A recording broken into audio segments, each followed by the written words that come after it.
Today's K-tip, the art of asking questions.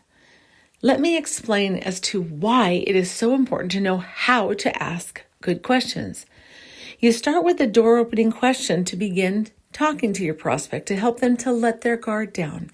After they've been able to do that, the next question is something you segue from their answer to the next question. When you learn how to do the art of questions, you know how to move from one question to the next, to the next, to the next, and then you begin to fact find.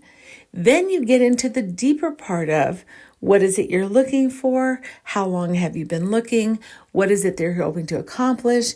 If you could find the right thing that would do that, what is it that it's going to take to make those things happen? See, finding out that information helps you know how to, one, close the sale by how to properly make your presentation. So let's start with one thing that I like to say. So let me ask you, what do you do for a living?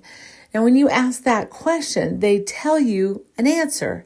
Then you can ask, how long have you been doing that? You can ask, what do you like most about that? What do you like least about your job? You can go into one question to the next. You segue into, and are you married? How long have you got children? And you can just continue to ask, so what is it you've been looking to accomplish over the next year? What have you tried to want to do last year that you didn't accomplish that you're hoping this year you can do?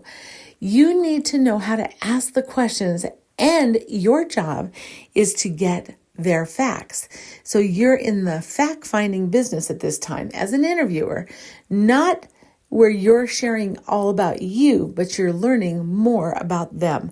So this art takes listening less, retaining and taking notes as to what you hear, and moving into asking another question. So you're very nonchalantly now and then saying, oh, me too, I have 2 children, or me too, I only have 1 son.